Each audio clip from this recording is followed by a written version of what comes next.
And welcome to the Anglo-Italian pod. It's game week 11. Lots of football to cover this week. As always, my name is Rory. I'm joined by my very good friend Adam is back and Andrea. Adam, how you doing, man? Yes, very good, thank you. I've had the sweet tones of Calvados through me, so definitely feeling refreshed and definitely ready for this pod.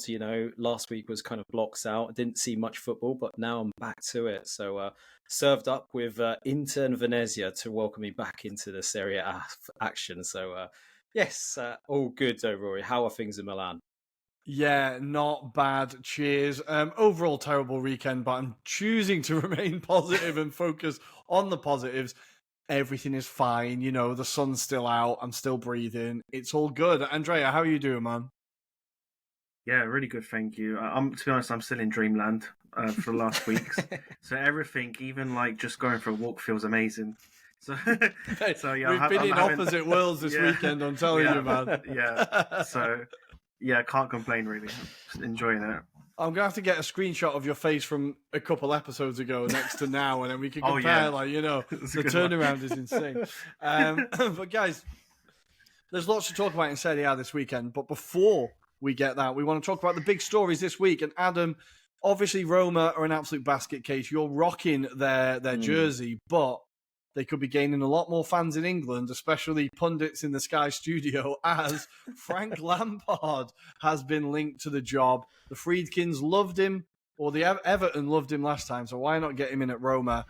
How do you feel about this story? Do you think there's actually any legs in it, or I really hope not?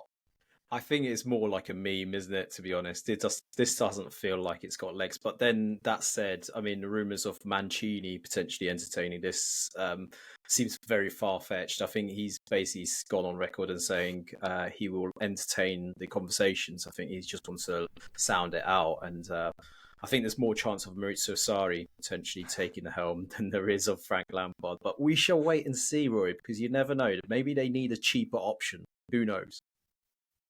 He could be cheap, but probably not cheerful, or he'll be cheap, cheerful, and then serious for a bit. That tends to be how he does it, right? But Andre, the other story that kind of brought a smile to our face this weekend was, of course, the return of another Scotsman to Serie A as Lewis Ferguson came back onto the pitch for Bologna after a long stint away. Now, I know Bologna and Fiorentina aren't best mates, but it was nice to see Ferguson back on the pitch, and hopefully we can get him back to full fitness, right?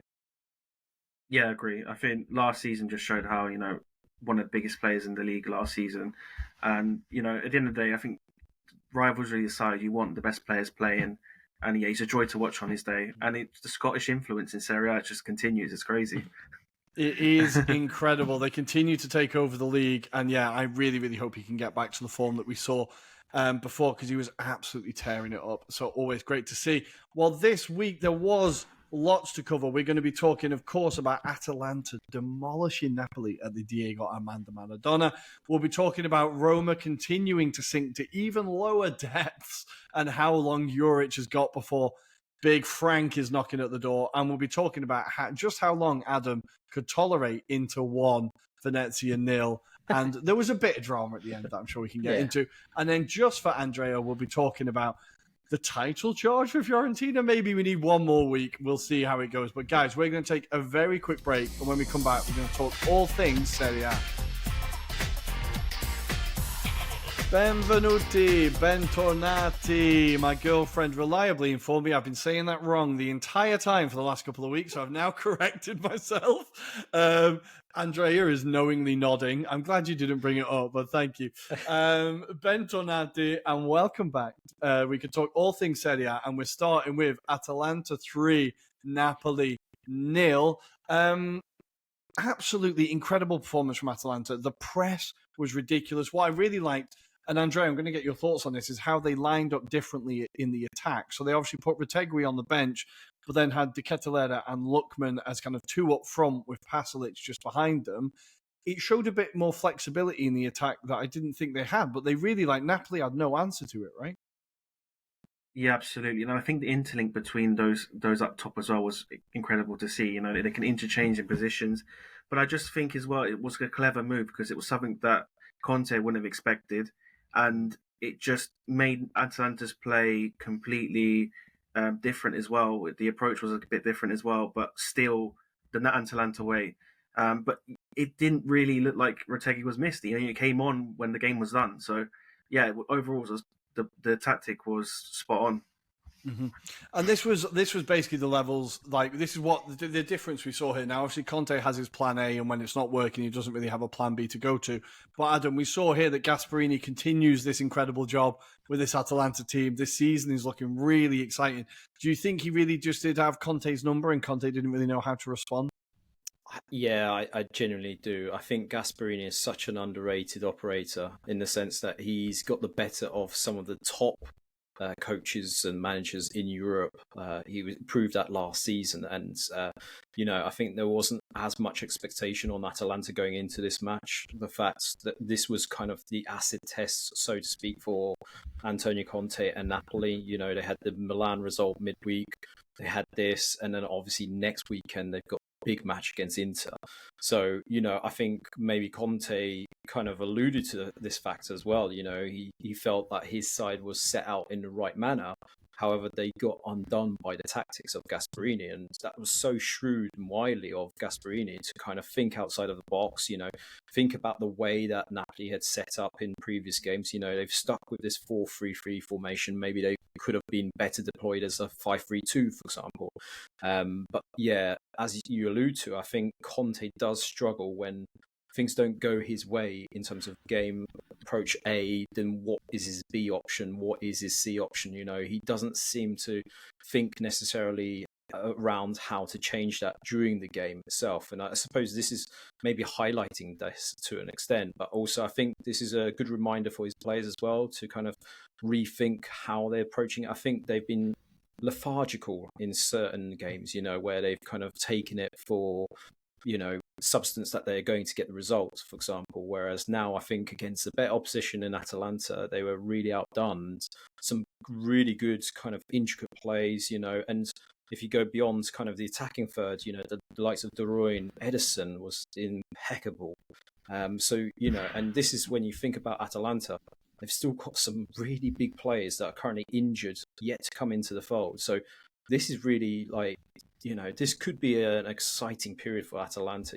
I know they've got Europe, but at the same time, it feels like they can maintain this momentum. I know Gasperini's played it down, Rory, but I think there's a serious conversations we had about whether Atalanta could maybe be their Scudetto chances. Who could be outside of that mix? I mean, it'd be interesting to get you two guys' thoughts on this, but Atalanta the only thing that seem like the outsiders.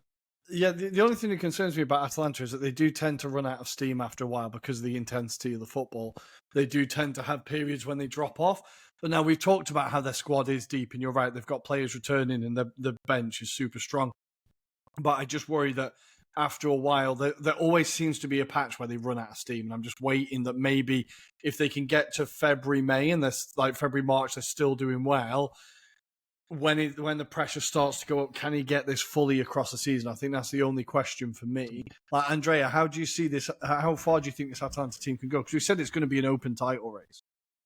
Yeah, absolutely. To be fair, I had them as the outsider for the league as well, actually, to start, because I just think, but then, as we saw Inter dropping off as well, Napoli don't look too convincing. I just think it's too open for Atalanta not to be in the conversation. Only thing I'll say is I kind of agree with you, Rory, about the whole patch that they do get that patch. There's been games where they drop points against an easy team, and I'm just worrying that might happen. However, because all the other teams around them are dropping points as well, it might not be that bad in the end if they do have that that kind of downpour of poor results, a few results here and there. But just going back to the Napoli game as well, it's just Atalanta on their day, that game, it feels almost like a cheat code. When they played that good, they beat anyone. So I kind of, for Napoli, I agree that they would have had warning signs, but I just think you have to kind of appreciate that Atalanta on that day, they were unstoppable and they could beat anyone. They literally could beat any team in Serie A, home or away, playing like that. So they just got to keep that consistently. And the depth was key. I think last year they lacked it a lot. And this year, the depth could make the big difference. So we have to wait and see. But certainly, there's no clear favourites, so why not? They're definitely got to be up there. Well, we've got this far, and we've not talked about the guy who got 2 goals, and we've not talked about Ademola Lookman. The first goal was an absolutely incredible finish. Like, the volley is just so violent, unbelievable finish. And then the second one is just like what is kind of becoming a signature finish for Lookman now, that kind of like just stroke into the far corner. Like a player that really, and again, I've said it, I was kind of worried that he'd had his flash in the pan season or that he wasn't really going to hit the heights again this year. But Adam, he's becoming and currently is one of the best strikers in the league, right? And like, you know, he came 14th in the Ballon d'Or, like 13th in the Ballon d'Or. I don't pay attention to these things in general, but I think it does really show the consistency that he's now hitting in the levels, right? Yeah, and a lot of credit goes to Gasperini, because if you remember when he first joined the club, I think he was kind of washed out by the majority of Europe. You know, he had his spell at Leipzig, he had his various different spells at different Premier League clubs, you know.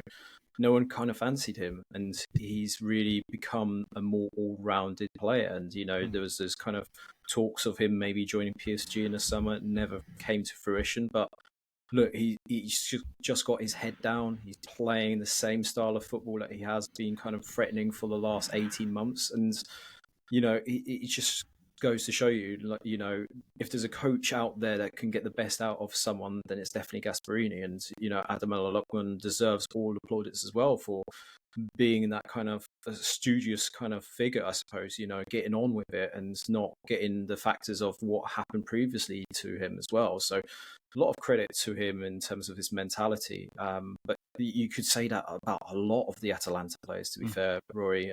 But yeah, superb finishes, both of them, because, you know, the first instance, how he just adapts his position to get himself into that area and not home for Atalanta initially, but then the second one, you know, that intricate ball from De Ketelaere, and then to just smack it, as you say, he seems to have this every season. Like, there's always in a game where he seems to have this repeated notion of hitting it from distance. And yeah, he's just a class act. It's amazed me how defenders have never learned how to cope with him, but it just goes to show you he's quite trickery in that sense.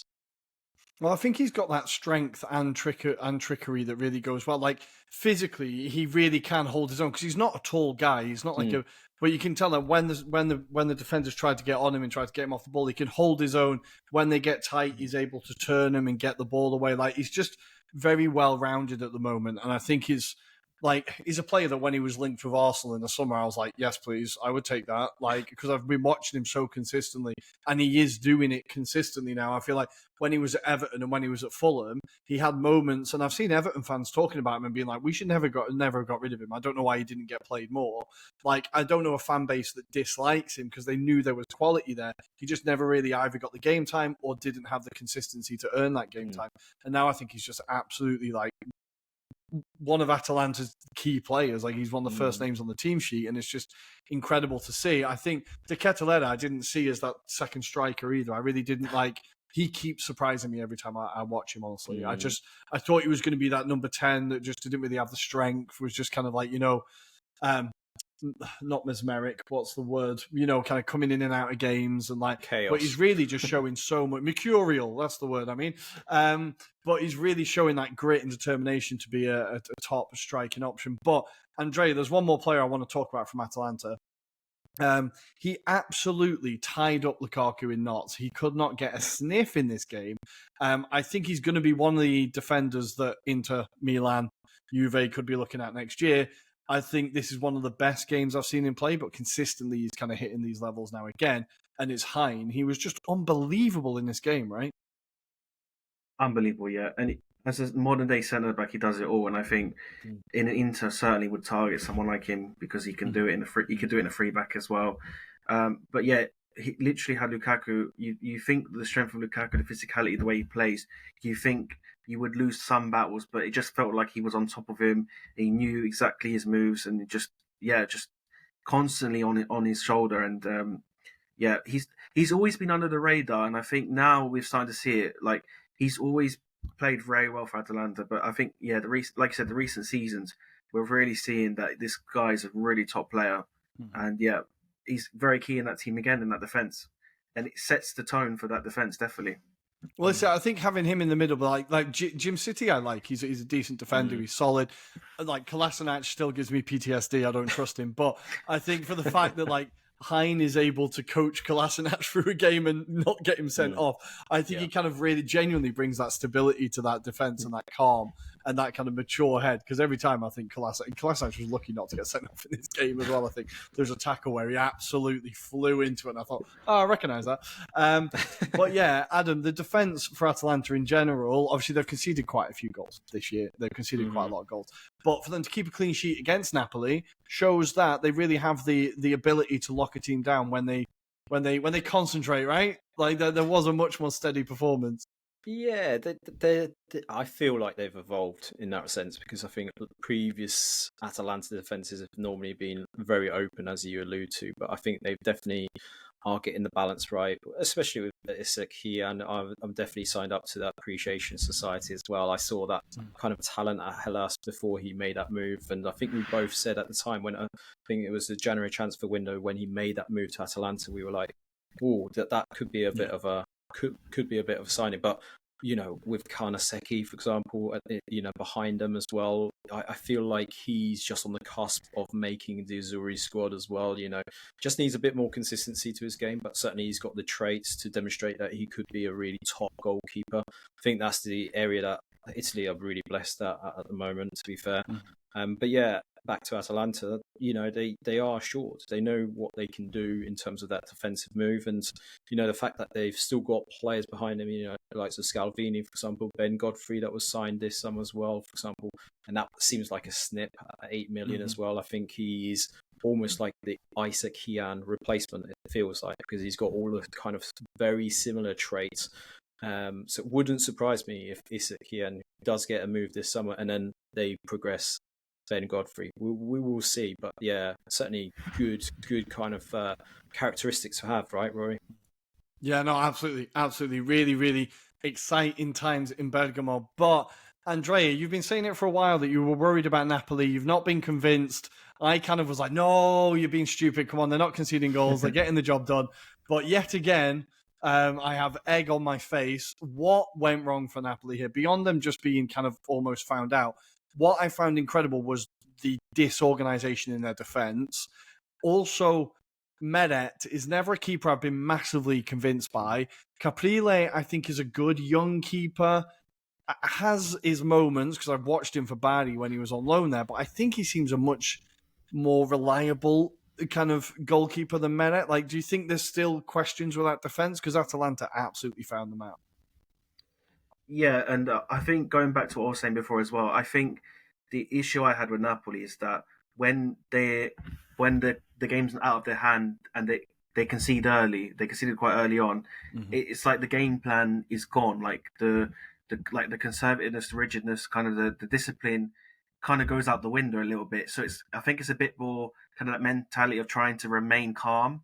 Kind of you can kind of see it. They kind of panicked because it was a big game. A win would have been incredible in that moment. It would have been a real statement. And, it just went, like you said, it just was a disaster. Yeah, I think the defence as well, their cohesion's not there. Perhaps as well, you could be right, it could reflect from Meret as well, not being as confident. And I think goalkeepers really do play an important role with defence. If they're not as strong, they can influence the defence to be a bit vulnerable, I think, to an extent. So I do definitely agree that there's something in the defence that needs to be sorted. Whether or not that will happen, I'm not too sure, but I do agree. I've always never been a big fan of Meret. I think he's been always a bit in and out, not consistent. And when you're a top side like Napoli, you need a goalkeeper that's going to be number one and is assured, and that could be an issue going forward. I could definitely see it being more issue going forward. It's just I don't know if Conte will have the guts to actually drop him for Caprile. That will be the only thing. I mean, he does have the guts, but it would be a big change because on his day, Meret has done well in certain games, and last year he was very good. The year they won the league as well.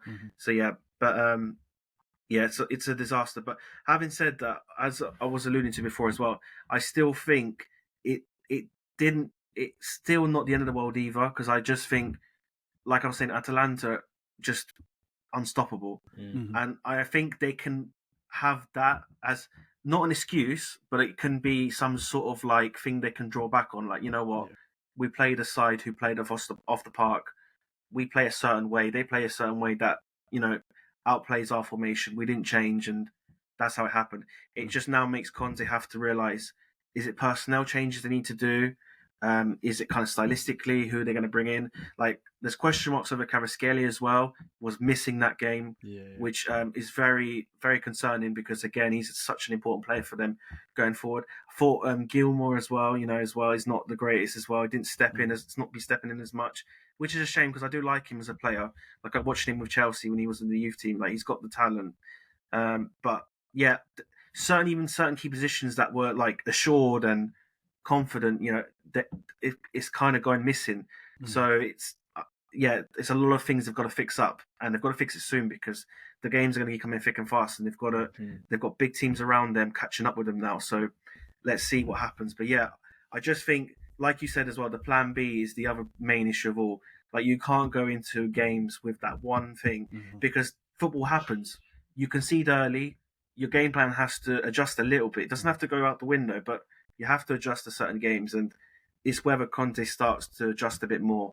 But we shall see. I know Conte is a genius, so hopefully he can. But he's also stubborn, and he knows his way works. He's definitely that. At the same time, it's like you'd back him anything. You could back him taking over, I don't know, Verona and winning the league. You'd back him. So it's just one of those.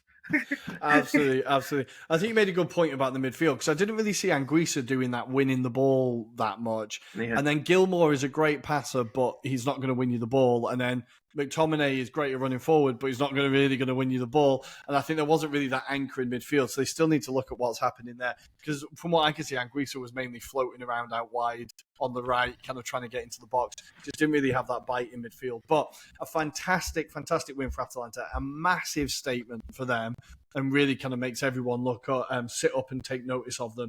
So yeah, congratulations, Gasp. Hell of a performance. I'm sure, as you said, Napoli will just move on to the next one and kind of try to forget that ever happened. Next, we're going to go to another game that one set of supporters are going to try to pretend never happened. As we go down to Verona, guys, we keep saying they're going to get relegated. It's never going to happen. Hellas Verona 3, Roma 2. Before we do another deep dive on Roma, I kind of feel like we're getting to the Manchester United stage of Roma where just every week it's like, what's going wrong at Roma? And it's the same thing. So let's talk about Verona. Adam, 3 goals, Tengstat, 4 goals in the league. Everything's fine at Verona. They're going to be all right. Yeah, I was trying to think about this earlier. It almost feels like they will concede as many goals but still have enough points to survive. It just feels like that's the way they're going to approach it anyway. I think they were a bit fortuitous in the factor of like Zalewski opener, for example, that I don't know what he was thinking of. And it's ironic because Zalewski had really kind of a Jekyll and Hyde performance, didn't he? He had moments in this match where he was the only inspiration for Roma, but unfortunately he made a really poor decision, and it's already jokes that, Juric is going to be walking back to Rome ready for the stake, but Zalewski's followed, slowly by the side of him because unfortunately, this is the reason why he's been omitted, I suppose, to a degree, is because of his performances are so inconsistent, really. And Verona took full advantage. I mean, you look at the finishes, even the last one, Marawi, for example, just that counter-attack, the way that they eased past players like Ndika, for example, and were able to just slide past Svila. Svila, I mean, he was the only player that I think goes out with full credit for the performance against Verona, but the rest of the team just terrible, devoid of any kind of direction. They just seem lost, Rory, and it's an interesting dynamic because obviously Juric, you expect at least to be defensive minded. You expect there to be a bit of structure, not to concede that many goals. They were just so open, and it just goes to show you that I think no matter what manager or what coach you put into that environment, there is just a lack of identity at the moment. And even when you look at the transfer business, I don't think the players really suit what they're trying to achieve. It feels really lost at the moment. But credit to Zanetti, because I think, it was very easy for them to have really shrunk themselves and really gone hiding. But yeah, they proved, they can still have a bit of fight about them. I still have my doubts about their credentials for staying up, but look, we'll see what happens in January, because that's always the period where they always get picked upon, don't they, Rory? Well, yeah, they lose their best players instantly and then just find some more usually. But I think, look, they're currently on 12 points. They've won 4 games. Their goal difference thing is insane. They've scored 16 but conceded 24. So they've conceded by far the most goals in the league. I think even the second team are Como on 22.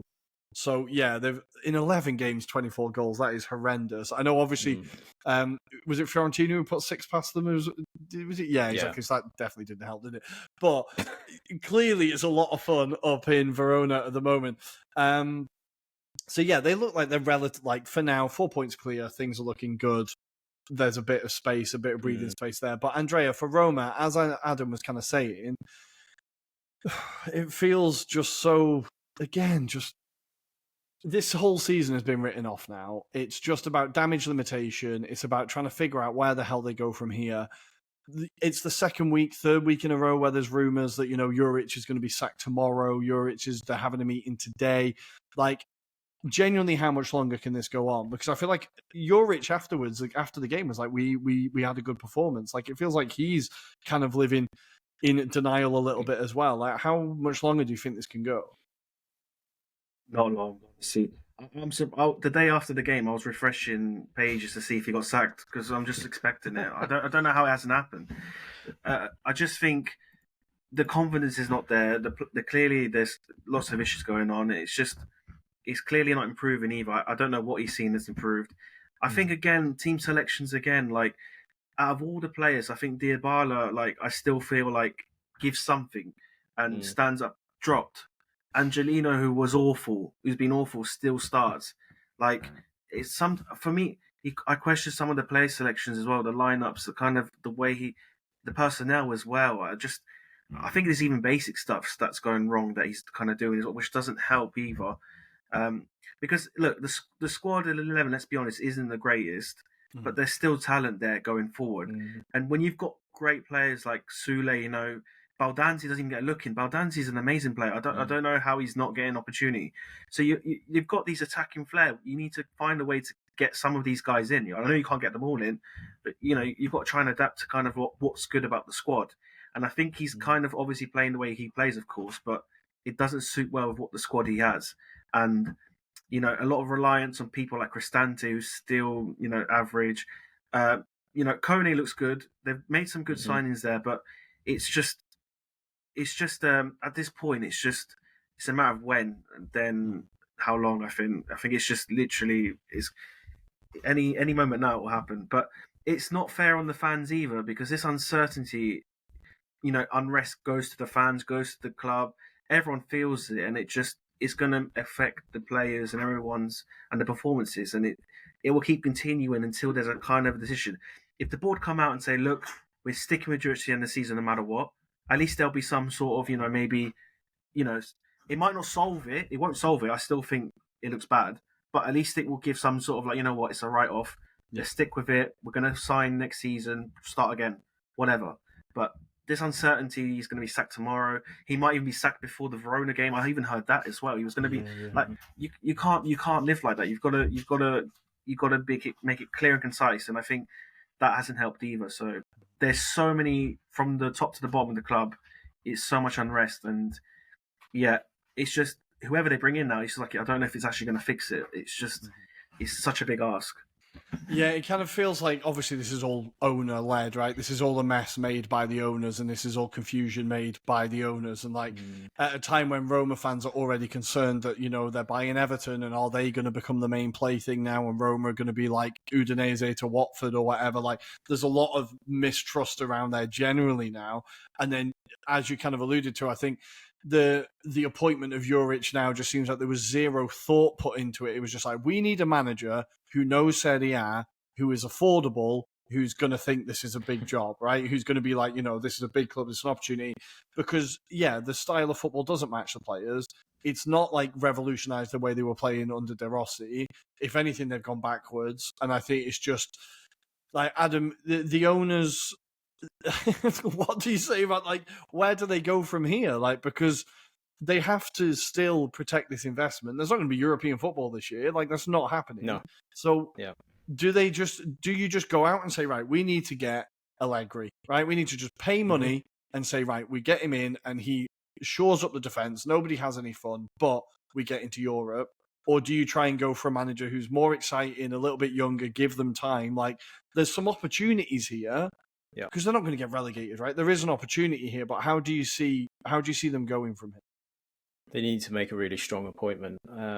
I don't know necessarily if Allegri would entertain it. Personally, I think it sounds like he's more likely to have a sabbatical for the time being and weigh up his options. I think he's probably got his eyes on the national team role after Spalletti, personally, for Allegri.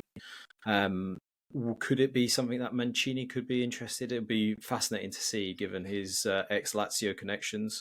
And then obviously you've got Sarri, who I think would entertain it, especially if he's given the opportunity to, be invested, given time. I think that is ultimately the issue here, is that you need someone that's going to drill it in some way of like playing and buying the fans on side, which is going to be a very hard task anyway, given the way that this season has already panned out.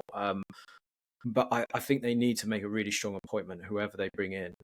It can't be a Lampard. It cannot be, for the life of me, a Frank Lampard. I'll be brutally honest. That would be just equivalent of, why don't we just get David Nicola in, because he'd be a better opportunity than Frank Lampard. He'd absolutely be better than Lampard, by the way. He would absolutely be better than Lampard. He'd have a better idea of like how to do tactics in the game, and that's the thing. You need someone that's going to be instilling that trust with the players, because I think for the short term you have to buy over these players. I think the players have completely been devoid of any admiration for Juric, because they were born or bought in by De Rossi, weren't they? A lot of them were kind of, this is a legend of the club, he knows what we want to achieve, and I think he had their backs. I think that's the issue here, is that they see Juric as someone that's just been brought in behind De Rossi's back. And now it's going to be a case of, you need a really strong figure to kind of basically say yes, no, and, sort out the club. But yeah, this is basically, as you say, you have to throw this season into the bin now.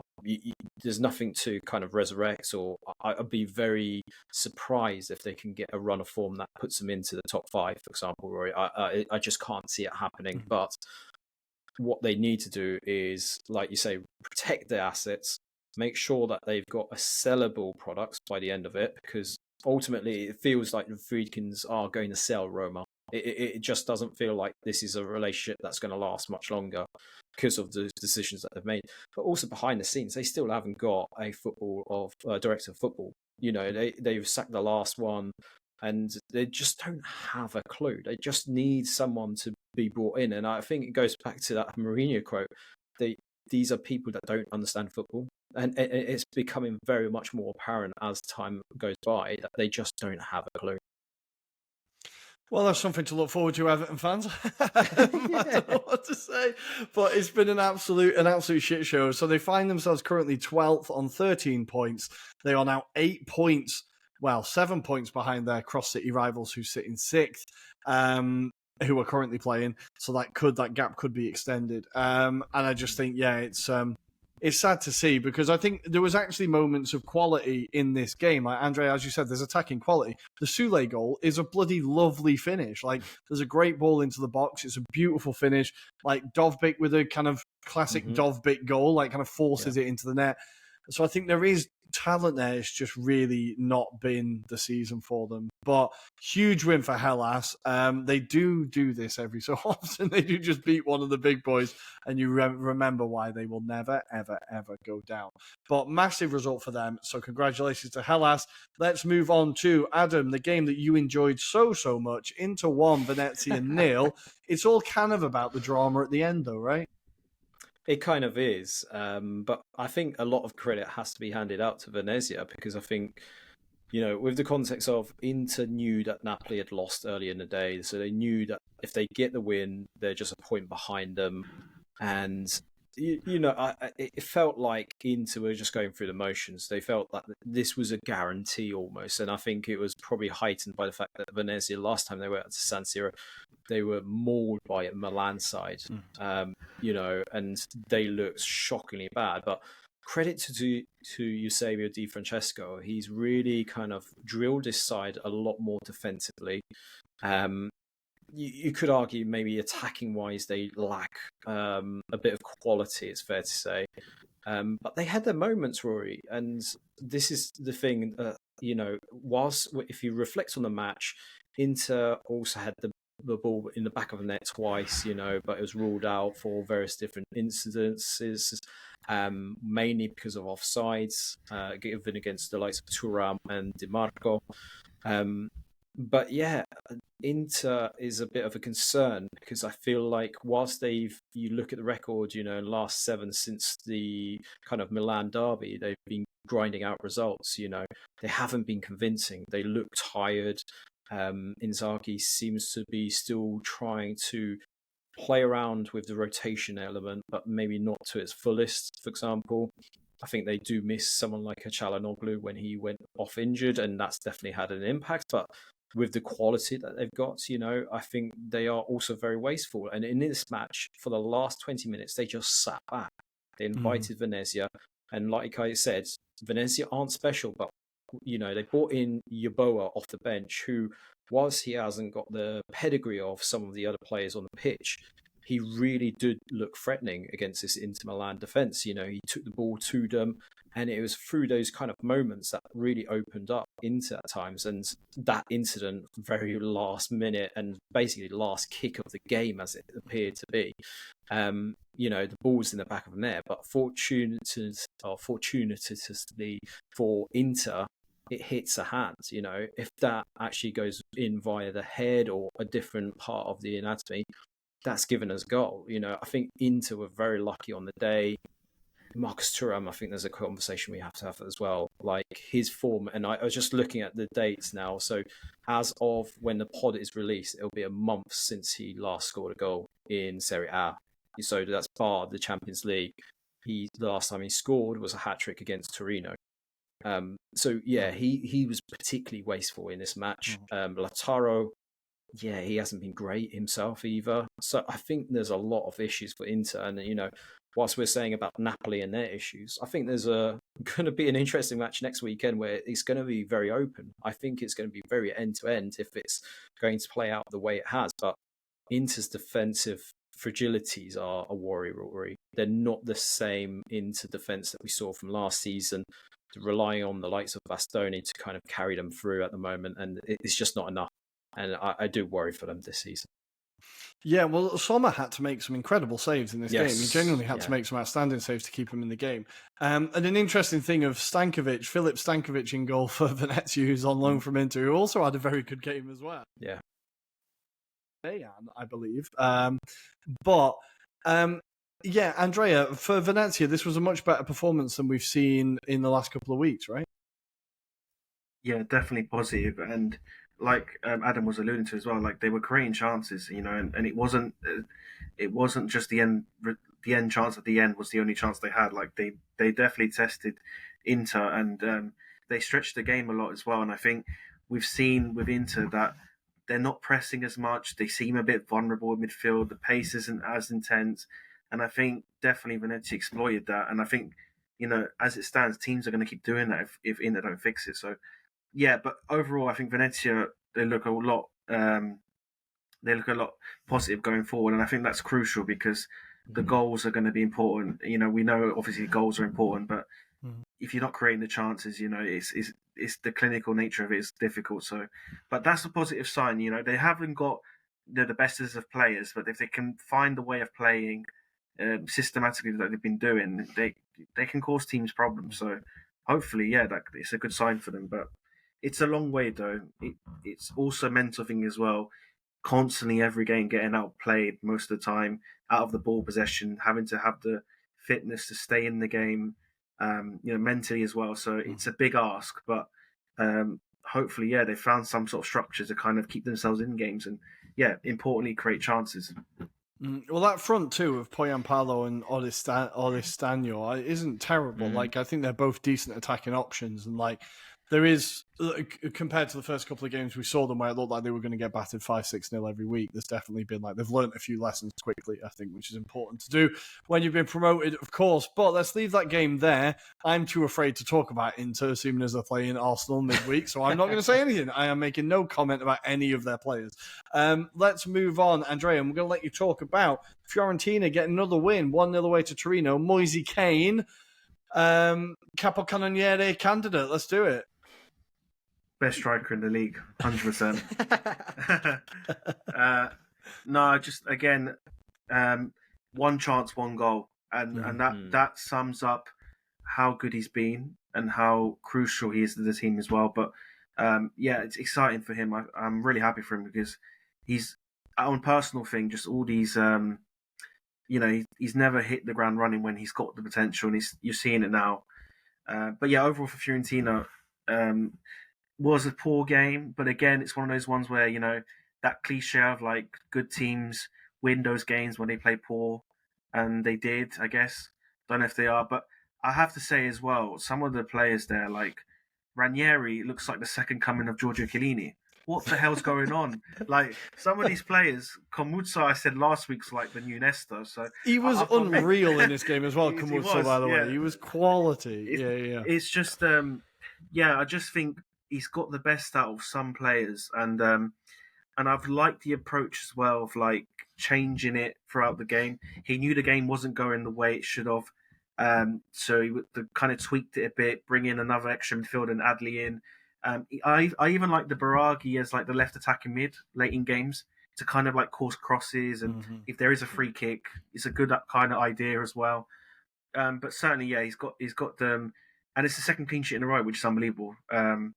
I cannot remember the last time Fiorentina won 3 in a row, let alone now 5. I think now we're on 5. So it's unbelievable. Honestly, I just don't know what's going on. But I'm enjoying it, and I hope it lasts long. But no, they I think you can clearly see though that without Goodmanson, that there's still a worry, because you look at Sotil, disappointing again with Sotil, it's so frustrating. I just want to shake him because he's got the pace, he's got the skill, he's got he's got everything. It's just the final third.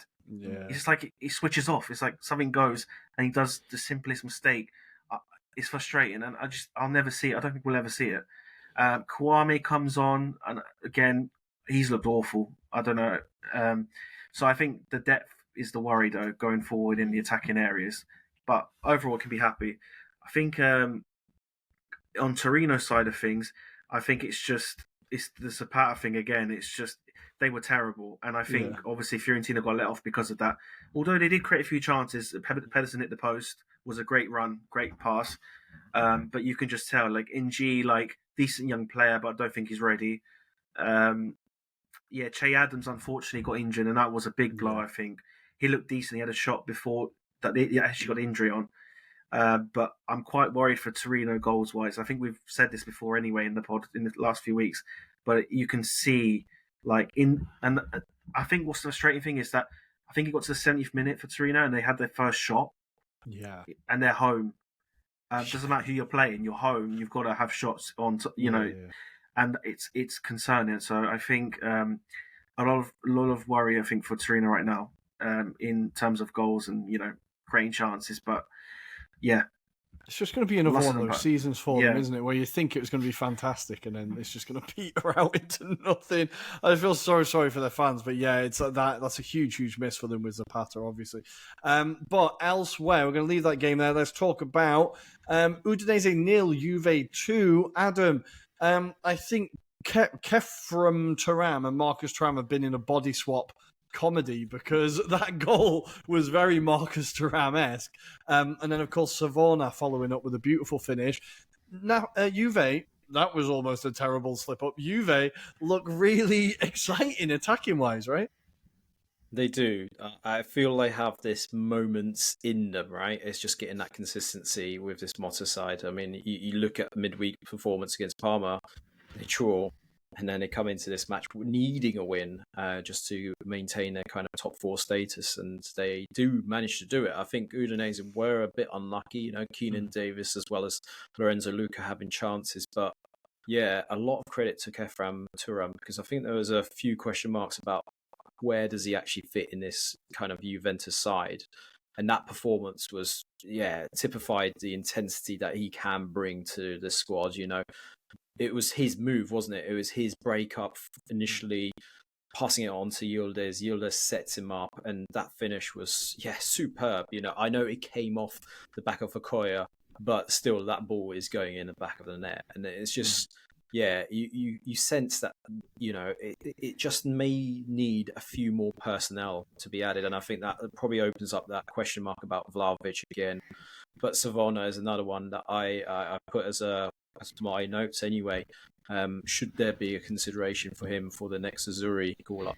I genuinely feel the form that he's displayed, there's definitely a chance and an opportunity for him to maybe at least get some minutes into him. And, what he's done under Motta, a lot of credit, Motta to trust him firstly in that sense, because, yeah, this is a kid with very little experience, but, yeah, to do it for Juve as well and do as well as he has done so far. A lot of credit. But yeah, unfortunate for Udinese at the same time, Rory, because yeah, they've been displaying some good performances of late. Yeah, but unfortunately undone by a bit of quality here. Yeah, well, they had their chances, right? Luca hit the crossbar. Keenan Davis with a lovely couple of step overs before narrowly missing. They did have their chances, but I think, yeah, like, as you said, the quality told in the end. I hate to say it, but I do kind of like what Juve are doing with these young, exciting players coming through. I don't like that. I like that there's something that they're doing, but they've got a lot of them coming through, and it is quite exciting. So fair play for this change in direction. You can see the fruits of it kind of already, which is exciting for any Juventini out there. But the last game we're going to talk about is Monza 0, Milan 1. Andrea, how did Monza not get anything from this game? They absolutely, the first half hour, Milan could not contain them at all. It was only Magic Mike who kept them in it, right? Yeah, I still can't believe it. Not even one goal, just one goal. Yeah, it's crazy. No, I think it's been a big kind of issue we've seen over the weeks with Monza as well. That final third, it's not as convincing, not as ruthless as it can be. And yeah, against Milan as well, who I think you'd think they'd concede as well. Milan have been all over the place defensively. You'd think you'd get a goal or two, but it's just one of those days, unfortunately. And it's when you're battling for points, it's a big blow. That's what you'll come back with. So it's a shame for Monza, but yeah, they should have won this game. They should have scored more than 2, maybe even 3 at this point. But yeah, very, very unlucky. Yeah, it was incredible. I couldn't believe what I was watching. But Adam, there's a lot of noise going around Milan at the moment. They did get the win. It's a big win for them, as in, it keeps Fonseca in a job for another week, because it didn't look like it was really going to be going on that long. Give us some positives for Milan here before we talk about Leao. Give us some positives for Milan. They got 3 points. There you go. There's your positive. I think on the whole, they looked threatening on the counter-attack. They seem to, I know it's only Monza, but they did in the second half in particular seem to control the play a lot better. Probably just down to the experienced heads, in fairness. And this was the comment that I had for Monza, was they just lacked that bit of quality. Because it wasn't for the lack of trying or the hard work, Kerikakos on that left-hand side was a threat. We know about Danny Motta and his credentials. Even Pereira in this match had a few opportunities, But I think just to kind of allude a little bit to Monza, that performance is something that is of worry, because they haven't won a game since, and this was the shocking thing for me to look up, since the 16th of March. So we're talking about last season at home. That was the last time they recorded a win. That was a 1-0 victory against Calgary at the time, and Calgary was struggling at that very moment. So that goes to show you how poor Monza have been at home, and there's probably a concern in terms of them getting points this season, because they have had good matches, but on the whole they need to improve the quality that they've got in their team. And Milan Juric, he's probably a one-hit season wonder in that respect of when they clutched him from Hellas. I don't think he's your answer. And, Daniele Maldini is probably the only kind of staple in that side where you can guarantee goals alongside Danny Motta. I think they've been really struggling, and Yeah, it's going to be an interesting kind of January transfer window for them because, I don't think Nesta's done a bad job, but there's going to be a lot of pressure on him to get some results. So it'll be interesting to see what kind of business they can achieve in this window. But yeah, a lot of concerns for Monza this season. Yeah, I think they've gone for kind of Serie A experience without thinking about Serie A quality because they've got players like Danilo D'Ambrosio, they've got Caprari, they've got players that have got a lot of like Juric, a lot of Serie A appearances, but maybe not all of them great. And you're like, maybe you just need a little bit more quality there to get you over the line. But Andrea, I'm going to go to you. Obviously, all the noise pre and post match is about Rafa Leao. He wasn't started. He did come on in the 63rd minute as Milan were desperately trying to put this game to bed and saw an opening on the counter-attack. How do you see this situation playing out? Because Leao and Fonseca clearly aren't best friends. One of them is going to have to leave at some point, or one of them is going to have to break because Milan don't look the same without him. He's not putting in the performances that we expect from him. Like, what happens here? It's either the biggest asset leaves or kind of mediocre kind of performance this year as a manager leaves. So I think for financial reasons, they have to back Leao here. But it's frustrating though at the same time. It's every year we get to the point, Leao's this, Leao that, what we're going to do? Is he going? Is he staying? There's always issues with Leao, even before Fonseca. So I do kind of feel for him as well. So there must be some sort of historical kind of thing that goes on, but behind the scenes we don't know about. But yeah, he can't afford to leave him out when his job is like you said, he's here for another week, but like you can't Milan without Leao, it's just they can't go forward like that. They've got to sort that out, and it's a big worry because. But to be fair though, to his defense, the fact that he's under pressure and did that, fair play. Like you got to give him something for that. Whether it's the right thing or not, obviously, I don't think it was right to do it. Personally, you got to have your best players available, but it does show kind of maybe some sort of authority, I guess, in his role. Like he's asserting himself a bit more now as he's got into the role a bit, but might be a little too late. These type of things might come up to him come next few weeks, so we'll have to see. Yeah, I think, look, he has to stand up and show a bit of personality and be like, look, you're not just mugging me off and getting to the starting 11 every week. Like, otherwise, what happens? Like, you have to, as a manager, have the balls to do that. I'll say what I always say. I just feel like when you make a stand like that and you make it about a principle, you then lose it all when you bring them on when you need them. And it's like, I said it about Ten Hag when he did it with Rashford. Yeah. I said it about Arteta when he did it with Aubameyang.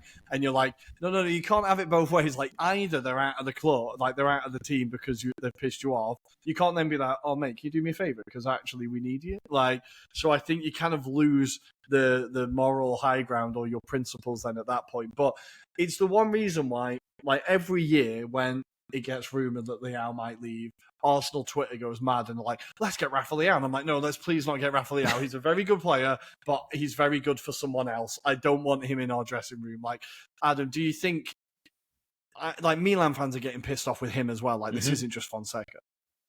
Yeah, and I've been probably one of his defenders on the pod, right? But what I was going to ask both of you is if you've got 60, 70 million in the bank, and you've got that available to invest into a player like Leao, would you go out and buy him? I think right now you don't. Even if you're like a Real Madrid, I don't see where he would go into that squad and enhance it, for example, with the dramas that he kind of provides off the pitch. I think he's unstable, and there was some rumours about Barcelona, but potentially because of the Jorge Mendes connections, because apparently Mendes has invested interest in selling Leao for Milan because he's invested in some way.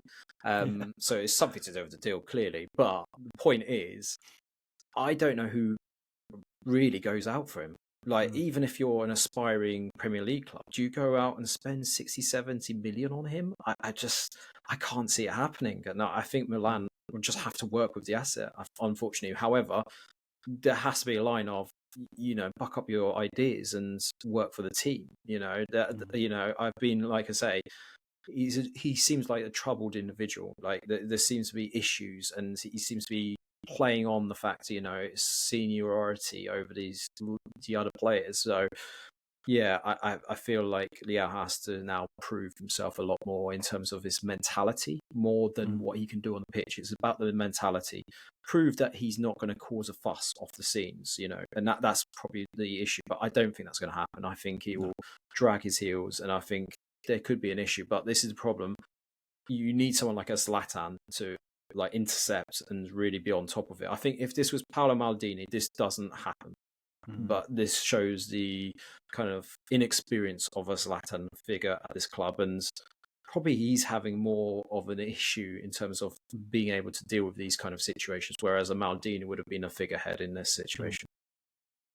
Yeah, it's concerning because it doesn't really have a neat end in this, and this Scudetto, the Scudetto winning season for him is a very long time ago now. And that was the season when everyone was looking at him. That is a very long time ago now, and he's not really hit those levels consistently since. So I think he really needs to sort it out. And with Teo as well, now obviously Teo's kind of captain, got back in the team, seems to have adjusted his attitude a little bit, whereas I think Leao was obviously just a little bit slower on the uptake. It'll be interesting to see how it goes, but I think it could really end up costing Milan this season. They're currently down in 7th. 4 points behind Juve in 6th. They really need to start turning this around, and they're not going to do that without what is, on paper at least, their best player. Elsewhere, very quickly to go through the results, Orsolini scored again as Bologna beat Lecce 1-0. He is by far Bologna's best player, Orsolini. I do not know where they would be without him. It's just delightful to see him scoring. Long-term listeners will know he's an absolute favourite of the pod, and by that I mean a favourite of mine. I think everyone else likes him. I'm just a little bit obsessed with him. Empoli have just beaten Como 1-0. Huge win for Empoli. Great season continues for them. And Genoa have beaten Parma 1-0 away. Pinamonti with another goal. That's a huge win for Genoa in a basement battle down there. And Lazio are currently beating Cagliari 2-1 in the 87th minute. Zaccagni from the penalty spot. And Cagliari have had 2 men sent off in the same minute. I can't wait to see the highlights of that because I'm not sure what's happened. But I look forward to seeing the highlights there. Guys, that was the Serie A weekend. We are going to come back, and when we do, we're going to talk about next weekend's action and, of course, the European games this midweek. We'll see you on the other side. And we are back, and it's time to look at all the European action involving the Serie A teams this midweek. Starting today, as you are listening, we have Carlo Ancelotti hosting his old team back in the Bernabeu as Real Madrid take on Milan. Adam, very quickly, absolute European heritage this game. Is it going to live up to the title? I don't even know. I don't know what to even say for this match. I would like to speculate that this is going to be a very open game, given there's fragilities in the Real Madrid defence, but there's also that fragility with Milan at the moment. We just don't know which side is going to turn up. So, I think it's going to be very open. It'll be interesting from an attacking point of view, but I don't know if you want defensive action, it's definitely not this game. Let's put it that way. Yeah, I think this could be a pretty open one. I'm excited about that. Juventus going to Lille, who have already beaten Real Madrid and Atletico Madrid. This is a tricky trip away, right, Andrea? I think this could be the first real test for Juve in this European campaign, right? Yeah, very tricky. It's going to be interesting to see the way they kind of deploy their kind of style. Do they be a bit more conservative and kind of go in later of the game? I think it's what they'll probably aim at. So it might be quite a close-off match, maybe 1 or 2 goals in it for sure. But Juve have the confidence and they still have the quality to go there and get the result. It's just, Lille have been incredible in Champions League. So we'll have to see. But it'll be a good game to watch, I think. Tactically, it'll be a great game to watch. Jonathan David, can he get another goal? They've been linked with Serie A every single year, Jonathan David. It'll be interesting to see if he can get a goal against Juve. Then we have Bologna hosting Monaco in a lovely little hipster's choice here. Monaco doing pretty well in Ligue 1 from what I've kind of heard on the wind. Bologna kind of slowly turning things around, getting a few wins. Could be an interesting game. That. And then on Wednesday evening, I will be in the stadium as Inter take on Arsenal. I'm too afraid to talk about it because it's going to be one of the most painful nights of my life, potentially. Adam, how do you see this game going? 2 teams not in particularly great form, but Inter at least winning games.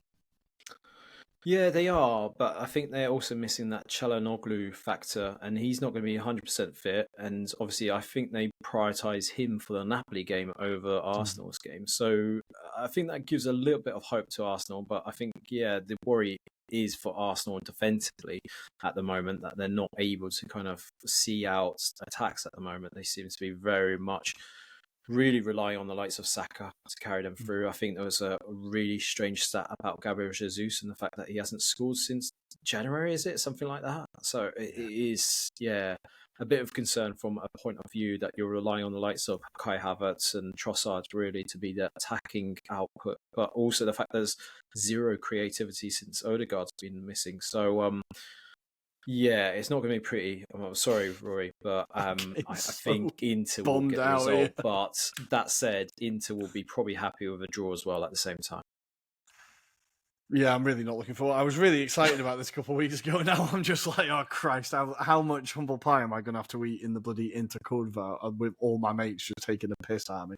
Got to see how this goes. But and the last game involving Italian opposition, we have Stuttgart hosting Atalanta. Now, Andrea, this is going to be a great game, right? I'm really excited about seeing the highlights of this one. Yeah, this one. If this doesn't have goals, I don't believe in football anymore. Like it has to have goals. It has to be entertaining. And I think again, Atalanta defensively have been good, but again, we've discussed they can concede opportunities, and Stuttgart have been very unbelievable going forward, creating so many chances. So yeah, definitely, I think goals. I actually don't know who's going to win the game, to be honest. I just think it could go either way, really. Both teams have the quality going forward to really take this game into their stride. So yeah, it'll be a great game to watch. Yeah, definitely have to watch the highlights after that. I'm super excited for that game. Elsewhere, very quickly, in the Europa League, we have Roma going away to Union Saint-Gilloise, and we have Lazio hosting Porto. That's going to be a feisty one, I think. One to keep an eye on. And then, of course, Andrea, you have a very exciting trip for Fiorentina away to Cyprus, Apoel Nicosia. The campaign continues. Excited? No. I've had enough of the Conference League, as you can imagine. To be honest, that's everybody's attitude to it. It's just off. But for us, it's like we're probably the one of the most of it for 2 finals and everything. But no, it's just yeah. I don't mind if they go earlier. I really don't. But just don't get to the final again and lose, right? The thing. Now, to be fair, the only good thing I like about these games is that we do get to see like the second string team, let's say, get games, and like Coyote, who hasn't played much, Parisi. So we get to see those players get games and performances, and some of them get starters. Like Adley started one of the games and then started in the league, so it doesn't matter. It does show, I guess, it can get into the lineup for the weekend, but that's really. I've tried my best to make it really worthwhile, but it's not. You did a really good job. Honestly. You did a really good job. But Adam, before, I feel like mine and Andrea's energy levels have just dropped once you talked about Europe. So, Adam, let's go for the Serie A fixtures at the weekend, please. Just to leave, before we leave this point, I've just mentally had it in my head. There's that picture of American felonies, where they've been like on drugs, alcohol, etc. I'm just imagining Andrea with Fiorentina in the Conference League, basically before and after. Basically, we definitely have to make that. But we'll get on it. We'll get on that. So yeah, we move into game week 12 in Serie A. Just a reminder for our listeners and viewers: this is the last game week before the internationals come back again for the very last time in 2024. If you've got as much as enthusiasm as Rory, I don't know where you've been all this time. But we will start off. So game week 12 actually starts on Thursday. We've got the great game that is Genoa versus Como at 7:45. We then move into Friday, where Lecce host Empoli at 7:45, before we move into Saturday's fixtures. So starting at 2 p.m, we've got Venezia at home to Parma for a big 6-pointer there. Before at 5 p.m. UK time, by the way, Calgary at home to Milan. And then 7:45, we've got the Turin Derby here, Rory. Can we see Torino win a game? I don't think so. I have to say it every Juventus time. host They've Torino. not won a derby since we've done this pod. I need them to win a derby at some point that we can talk about, please. It's either that or we end the pod, you know. That's probably the easiest chance that Torino have at winning this. Anyway, we move into the final day of fixtures for game week 12, and that is on Sunday at 11:30. Atalanta host Udinese before we move into the 2 p.m. fixtures, which is Fiorentina at home to Hellas Verona and Roma at home to Bologna before at 5 p.m. Monza host Lazio. And then we've got the big game at the San Siro, and that is Inter at home to Napoli at 7:45, and that's going to cap off game week 12. Well, I don't know about you, listener, but I am super excited. Guys, that is us done for this week. We hope you enjoyed it. Andrea, when our viewers and listeners want to find you, where can they find you online? Yes, they can find me on TikTok at Calciofiore and other socials as well with that handle name. Beautiful. Adam, anything to say before I let them go and listen to the Premier League episode? Just to say, great news came to us as we can go live on TikTok. So thank you very much. We eventually got there thanks to TikTok's algorithm. I'm sure they saw our content and thought, yeah, those guys definitely deserve some lives now. So yeah, it's been a long campaign, but we've got there in the end. So we'll be hitting it at some point. We don't know when, possibly this weekend. You never know. So keep an eye out on our socials and I'm sure we'll announce it. That's for sure. Beautiful. Even more of us, you lucky buggers. I bet you can't believe your luck. Right, we are going to go. As always, you can find us on all our social media, on Twitter or X, at Italian Anglo Pod. You can find us on Instagram, Threads, and what's the other one? TikTok, the one we were just talking about. Anglo-Italian Pod. We will see you next week. Ciao. A dopo. Ciao, ciao. Ciao.